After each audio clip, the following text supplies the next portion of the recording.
So, for the first order logic we had seen the semantics, then came to calculations, informal proofs, and then developed the proof by resolution technique.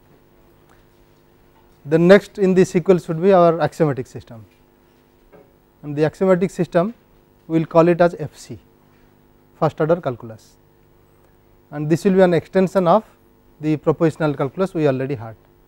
So, that means the 3 axioms and the inference rule MP will be kept as they are, and we have to add certain more things because of the quantifiers.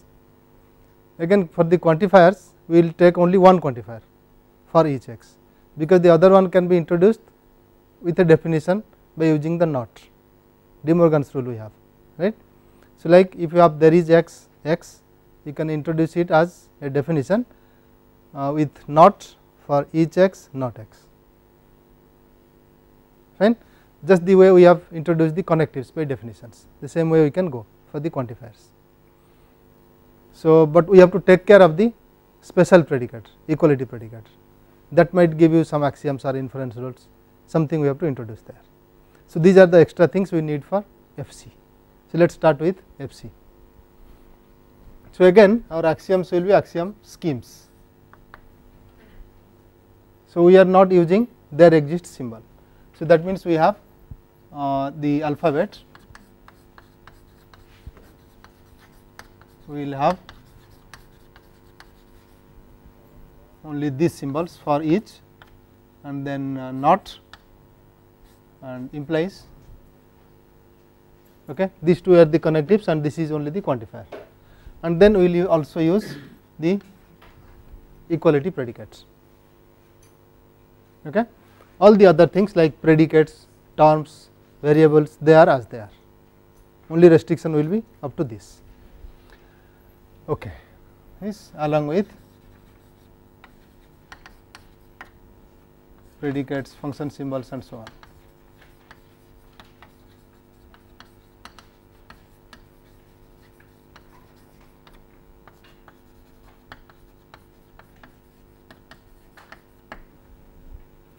Okay.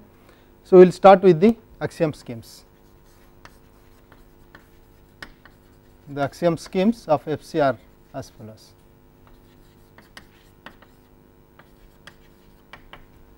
So, here we will be using x as a variable, then we have ST for terms and x, y, z for formulas.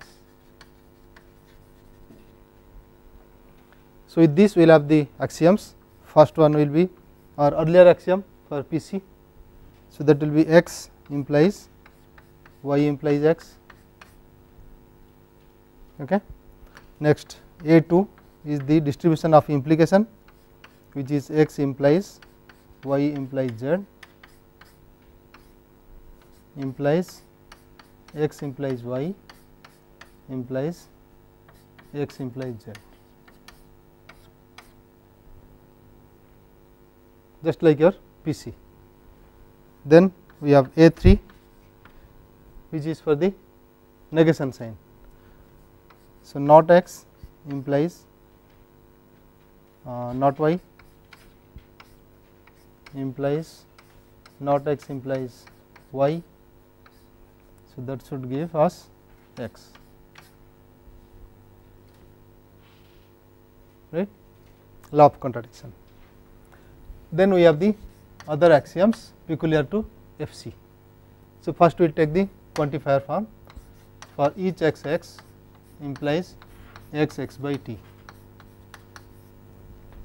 So, now you are doing something like universal specification, but then this term t, there are some restriction on it, fine, that this, what was the restriction, can you recollect with universal specification? Yeah. So, that means x should be free for the term t, x is not only free, x should be free for t. So, write provided x is free for t in x, okay. Next we have another for implication sign itself.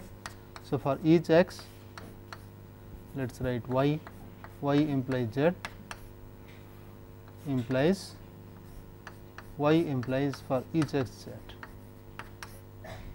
Here again this is not a valid formula for every y, but it is valid when x does not occur in y, right. So, let us write it provided x is not free in y.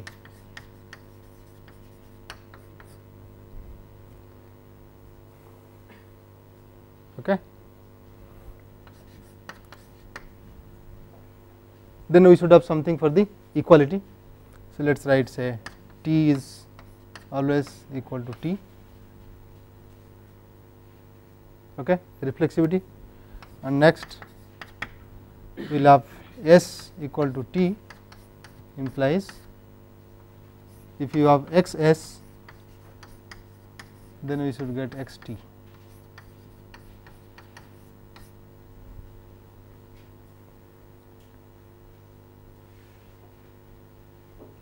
Fine. So, substitutivity is remaining in the formulas, that is what we wanted. I think that should do. Then we will have the inference rules of FC. So, as earlier we will take modus ponens which says x, x implies y, therefore y, and then universal generalization, that is from x you can conclude for each x x, but there is again a problem, always you cannot infer from p x, you cannot say for each x p x, right, it will allow something wrong.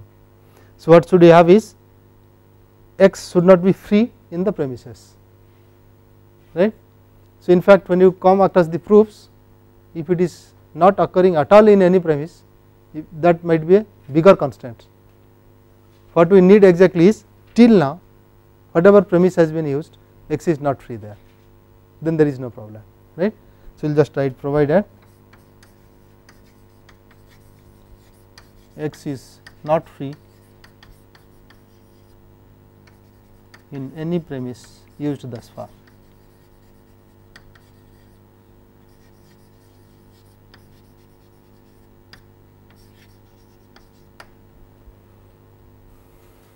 Right, that much should be sufficient.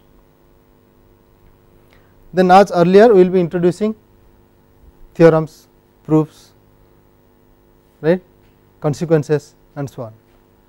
So, first thing is we should define what a proof is, right. So, as earlier a proof will be a sequence of a finite sequence of formulas, okay, where each of the formulas occurring in that sequence should be either an axiom or it follows from earlier formulas by application of inference rules, right. So, for MP when you apply you need two such formulas, earlier two formulas, when you apply UG you will need only one formula, right. So, it should follow from that. So, follow from means whatever is in the denominator, numerator must be there in the proof already, denominator should be, we will be telling that it is derived from that or it follows from that. That is what a proof is. Next we should define what a theorem is.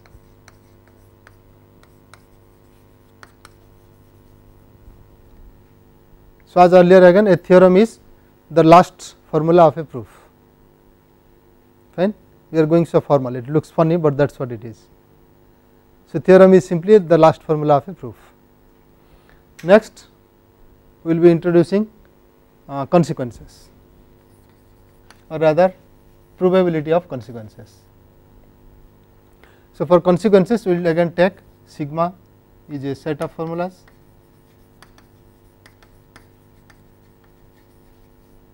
and x is a formula.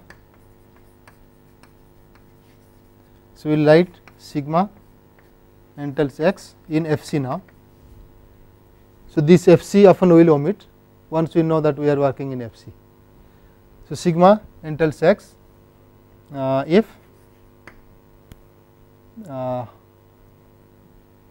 if there is a derivation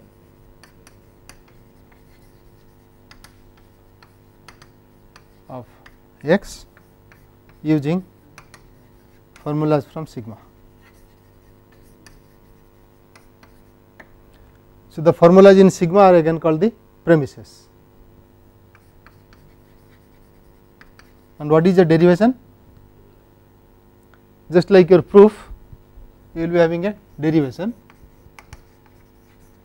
So, again derivation is a finite sequence of formulas, where each formula is either an axiom or it is a premise, it is a formula from sigma, or it is derived from earlier formulas, right.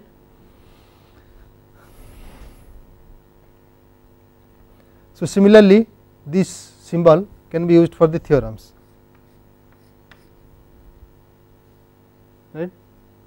So, without anything on the left side, which means now a derivation is a proof without any premise, it allows that, right.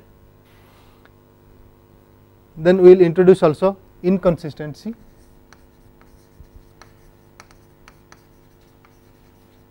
We will say that sigma is inconsistent if for some formula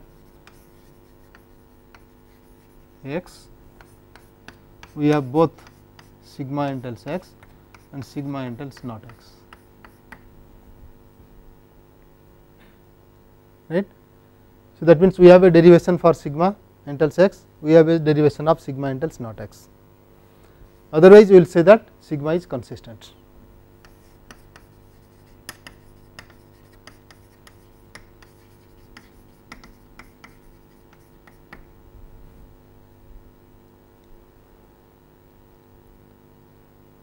Fine. So, here really inconsistency is nicely defined, consistency is not, because consistency says that it cannot be derived. Whatever x you choose, either x cannot be derived from sigma, not x also cannot be derived, or one of them can be derived, the other cannot. It is difficult to show, right, but inconsistency maybe we can show it. You can demonstrate it by having two derivations, one for sigma entails x, one for sigma entails not x. Okay. So, we will see some examples how the proofs go there.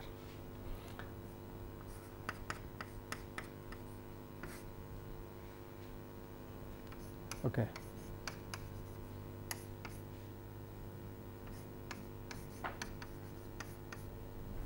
Now, this is a familiar theorem.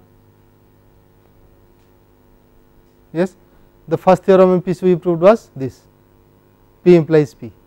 So, you can use the same proof exactly here also, that will prove for each x x implies for each x x, right. But here with quantifier axioms and quantifier rules, we can have a different proof also. So, let us try that how it goes. Okay.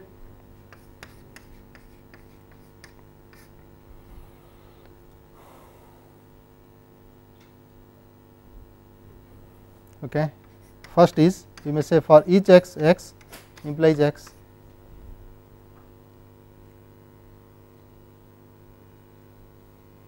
which axiom is it?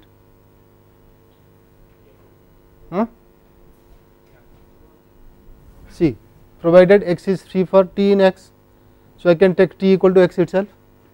So, x is free for x in x. Now, then this becomes x itself, there is no change, x is substituted by x. So, it is simply F4.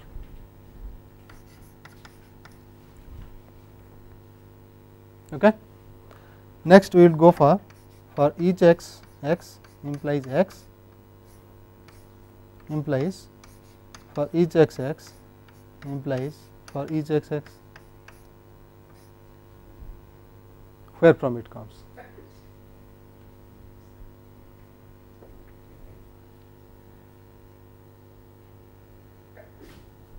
Just check it, say y is your x,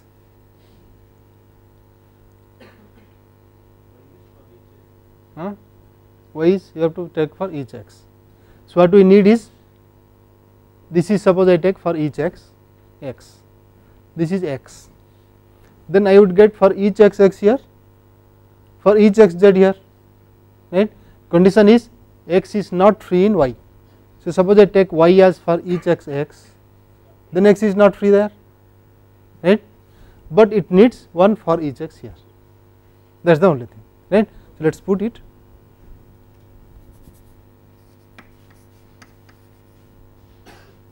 Fine, now it is all right. So this is A5. Okay. Next we want this one, so that we can apply MP, and this can follow from this by UG, because there is no premise used. So it says the restriction on UG is that the variable x should not have been free in any premise used till now. No premise has been used, right. So it can always be used. So third line we may say for each x, x implies x. This comes from 1 by UG.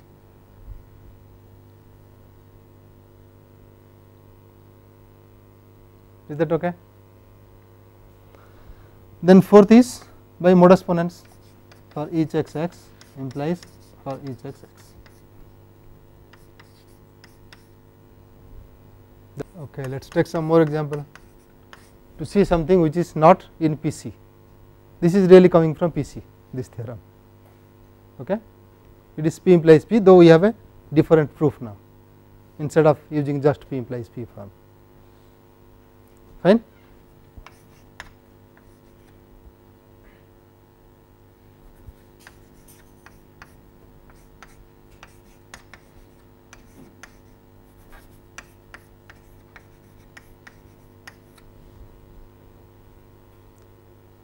So this is your familiar rule of renaming.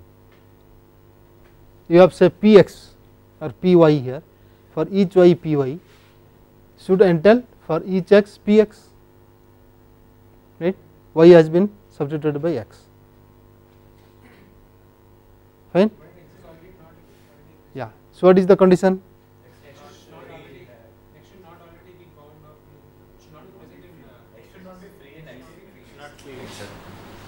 X is not free in x, right. We may say a better one, let us say x does not occur in x, then provided x does not occur in x.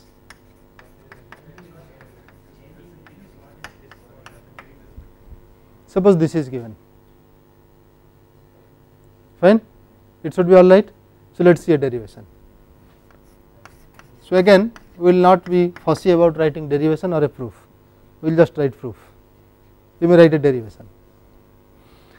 Now we can use this as a premise, that is what it says, and then finally we should have for each x, x y by x. So let us write that as a premise first. Now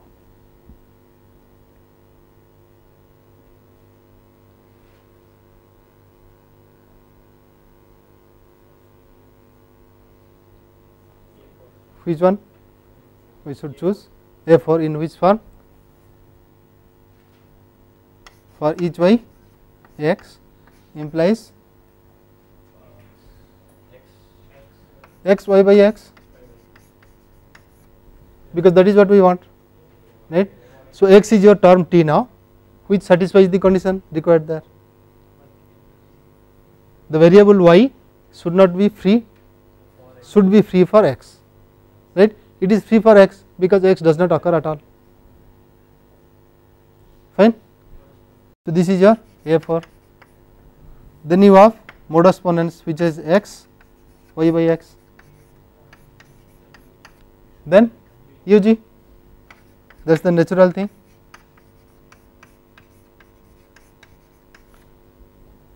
And UG is applicable. Constant is x should not occur free in for each y x, that is the only premise used, right. It is not free because it does not occur. Okay.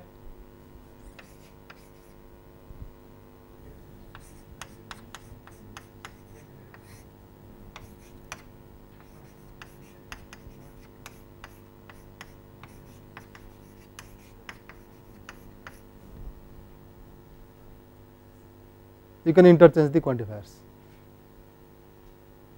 Okay. This should be easy to go. All that you need, get x and then go on generalizing, right. So, we start with our premise for each x for each y x. Second, we go for each x for each y x implies for each y x, x is substituted by x, that is all, right. So, this is allowed by A4. Okay. Next, we conclude for each y x by modus ponens. Next again for each y x implies x, A4. Next modus ponens. Now, we slowly generalize. So, 6 for each x x UG, it is allowed because in the premise x is not free, variable x is not free, that is the only premise we have used. Then again for each y for each x x UG. Well, we can start with the premise always for each x not x, that is a premise. Then we can say not x because this is an axiom, yeah, A4.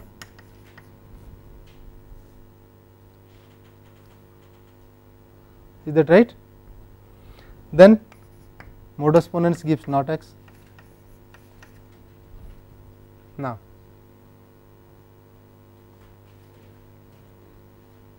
from not x we want to infer not for each x x.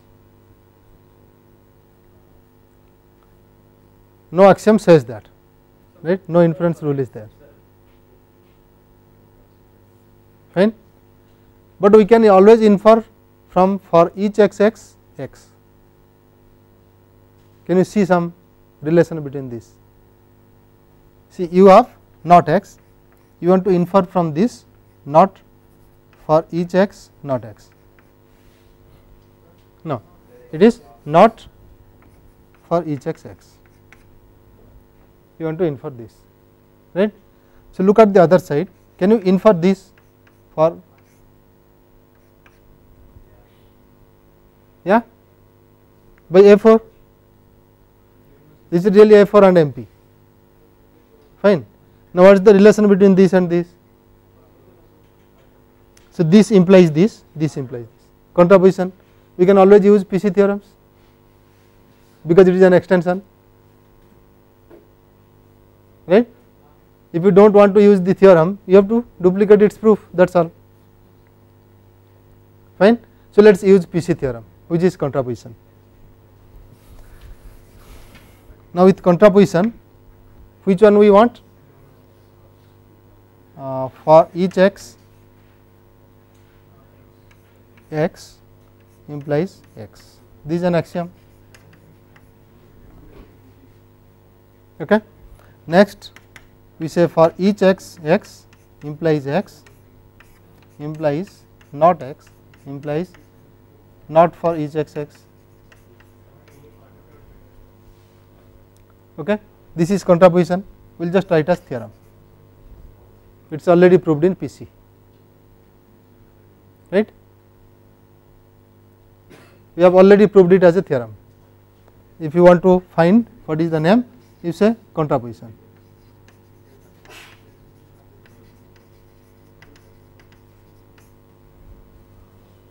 Fine. Next, by modus ponens we reach not x implies not for each x x. Next, use not x and modus ponens.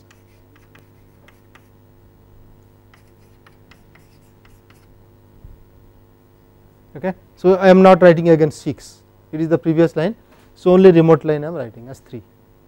So, 3 6 modus ponens gives not for each x x. Now, let us take one more example.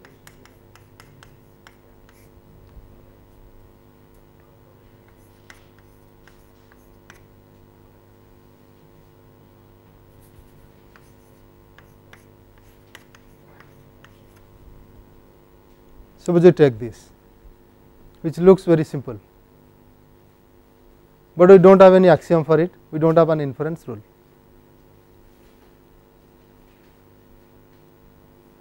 Okay. Symmetry of the equality relation.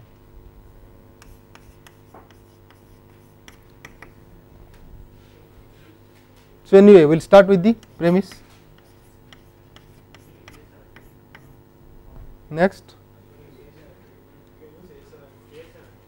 A7 in which form?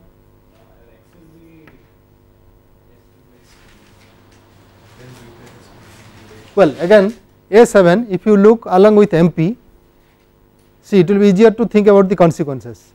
That is why you think always with MP instead of the axioms. Suppose A7, A7 I can think of this as a consequence this way.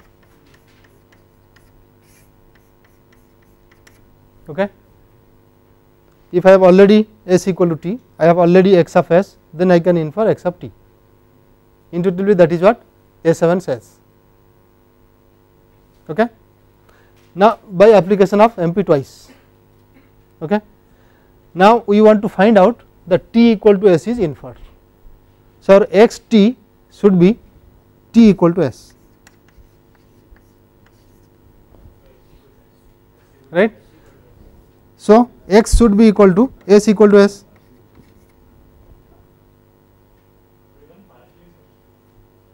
right.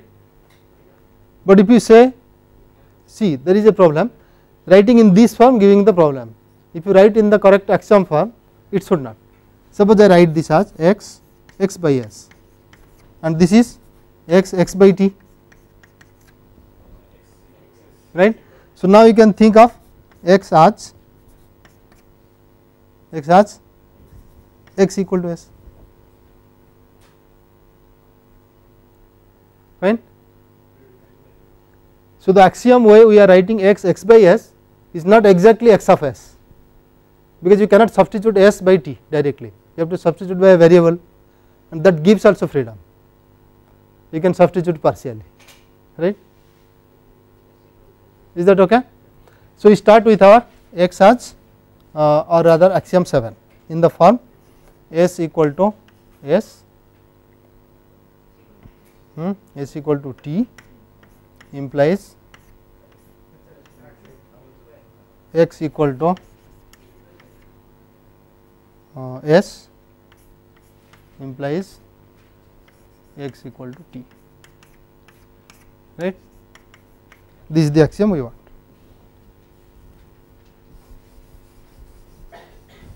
So, this X will become, now this is S, this X will be substituted by T, that is what we want. Is it right?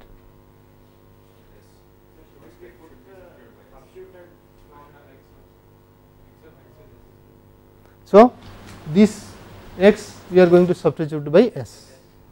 So, we start with this form of the axiom. Is it clear?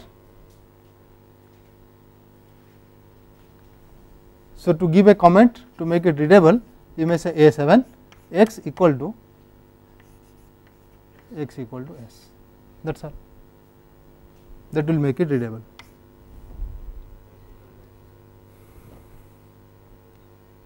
Right. Okay. So, next we go for modus ponens.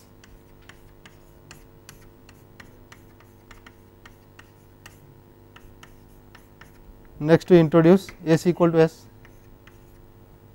this is A6, and again by modus ponens T equal to S. So, this is how we will be doing the proofs and the derivations. Then immediately we should go for the meta theorems which should be helpful for us, right. That is how we saw in PC. Okay, let us formulate monotonicity.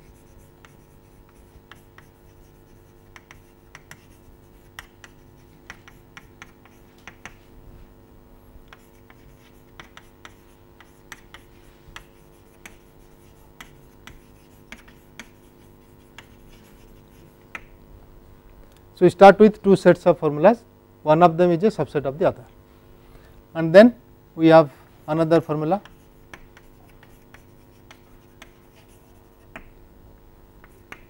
if sigma entails x, then gamma entails x. Also we had another form, if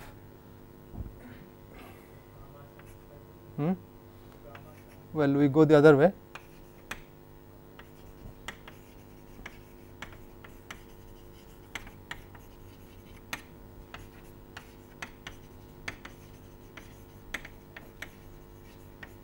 right, or you can write it as if gamma is consistent then sigma is consistent, fine, but we will be proving this,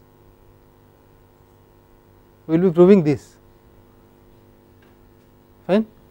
So, now how do we prove first one? There is nothing to prove really, it is the same proof as PC, right, because there is a derivation, is the definition of the theorem itself, definition of the consequence itself. Similarly, this one also, once sigma is inconsistent, there is sigma entails x, sigma entails not x. So, by first one gamma is inconsistent. Okay. Second one implies first one, that will come only after reduction upside down. First one implies second is easy. Okay. Now, let us go to deduction theorem. So, this will say let sigma be a set of formulas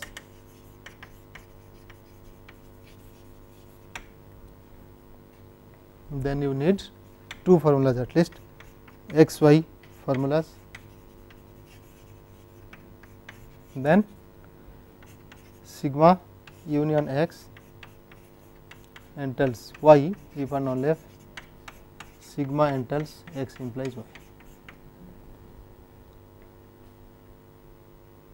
Okay. So, one part of this should be easy, just an application of MP. Suppose sigma entails x implies y, right, then there is a proof of it.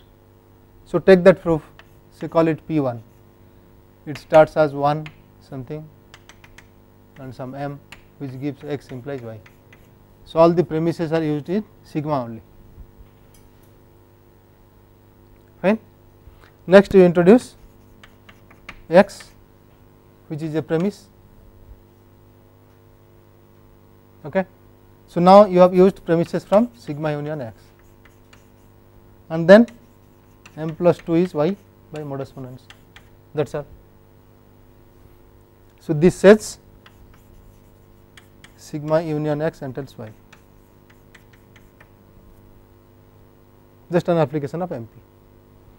So, that means sigma entails x implies y gives sigma union x entails y, the other part we have to show now, assuming sigma union x entails y, so that sigma entails x implies y. So, if you remember we had done the proof by induction, right, the same method will be used here again, but then why repeat? There is something extra here, right. So, let us see that. Say we proceed with our assumption sigma union x entails y. Our aim is to show that sigma entails x implies y, right. Now, since sigma union x entails y, what could be this y? Things, y is an axiom, second is y belongs to sigma, third is y equal to x. So, it belongs to sigma union x, right, fine. Anything else? Anything else? How can this come? That is what our problem. How can y follow from sigma union x?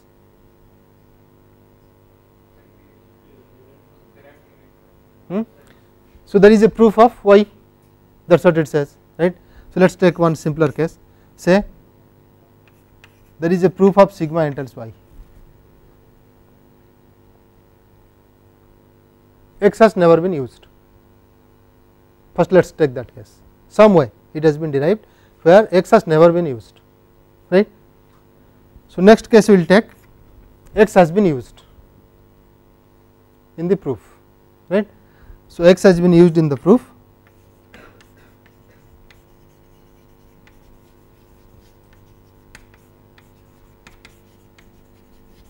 Proof of sigma union x entails y. In this case, how the y follows from sigma union x. So, y can follow because of all these things anyway, we are not using that, it can follow by application of some inference rule, right. So, it can follow by an application of MP or it follows by an application of UG, right. So, and MP has been used.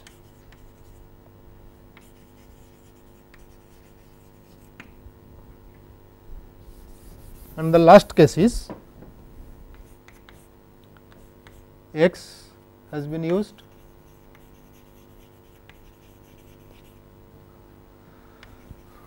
in the proof of sigma union x entails y and UG has been used.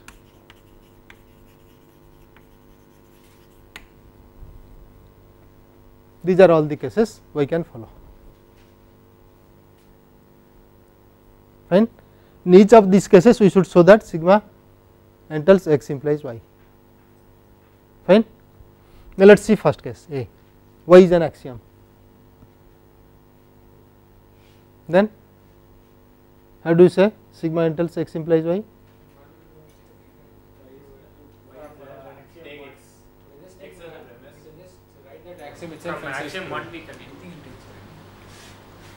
We want x implies y, not y.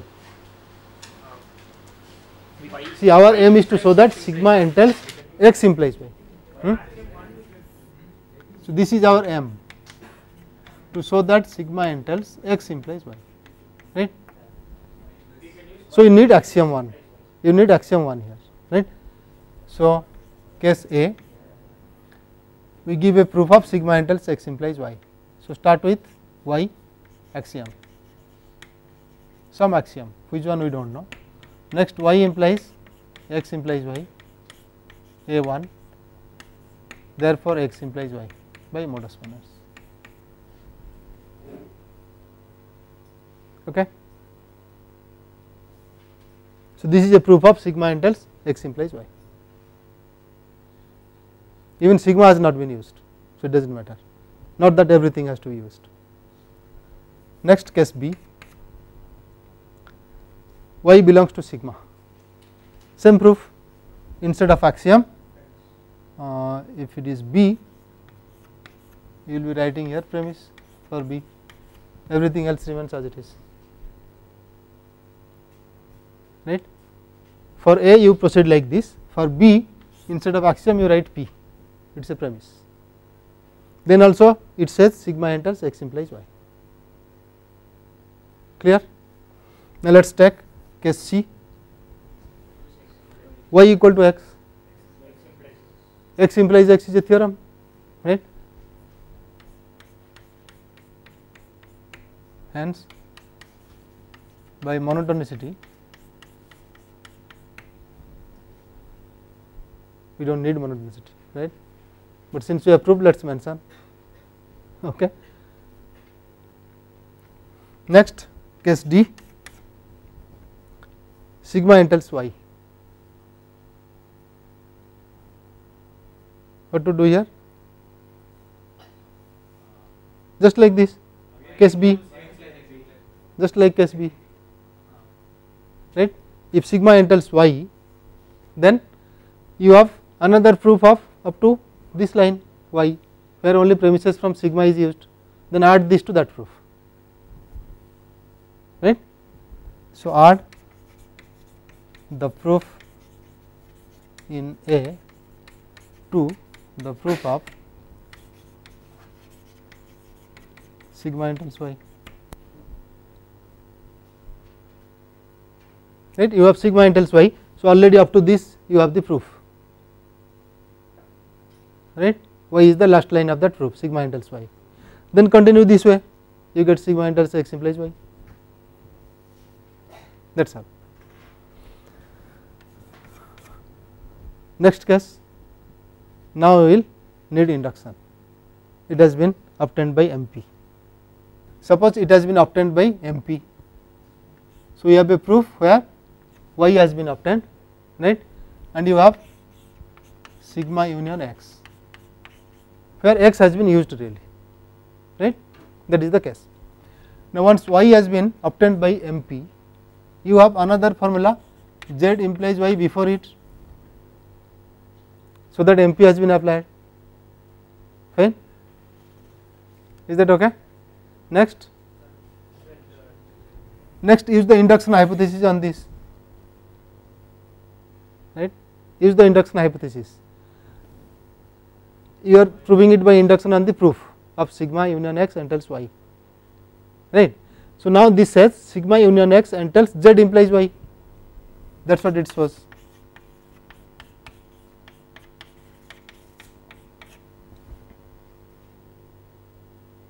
Okay. Then by induction hypothesis you have sigma entails x implies z implies y.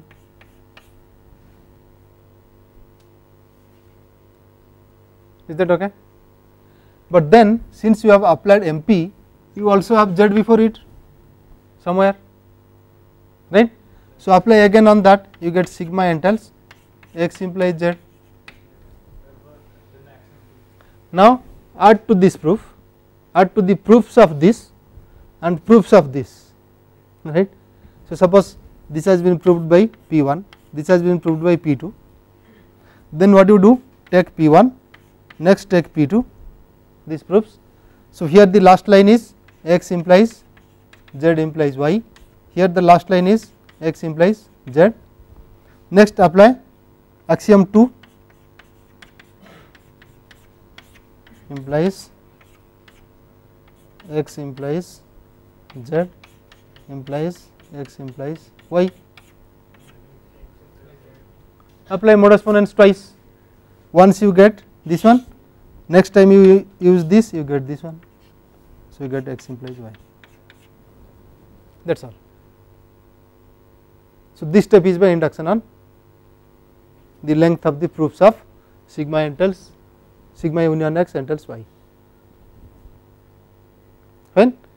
It is just mimicking the same proof as in propositional calculus. So, now we are in case F, fine. You have a proof of sigma union x entails y where UG has been used.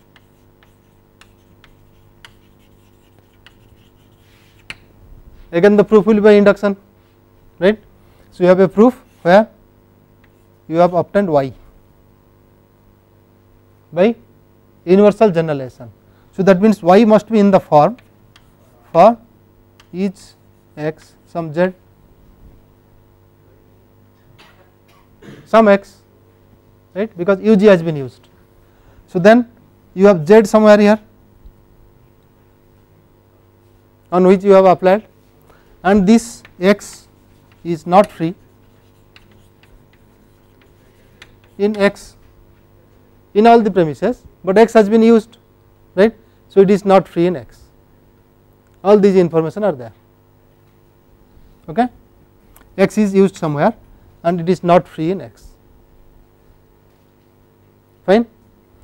Now, what do we do? Apply induction hypothesis. So, then you get sigma entails z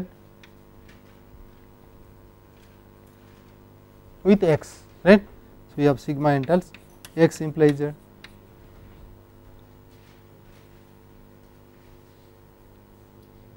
Okay. Now, sigma entails x implies z. So, from this by UG you get x implies z with for each x.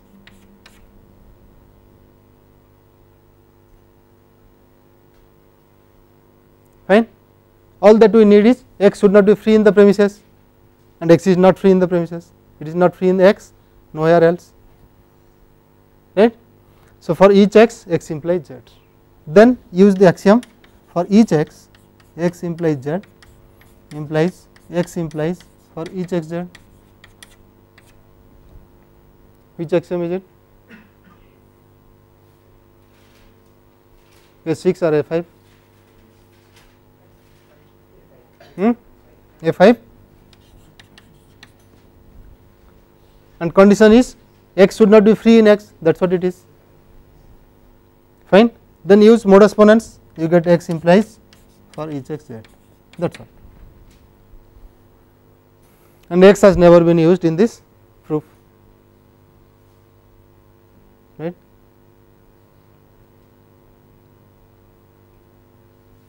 Okay. So, that is the end of the proof of deduction theorem.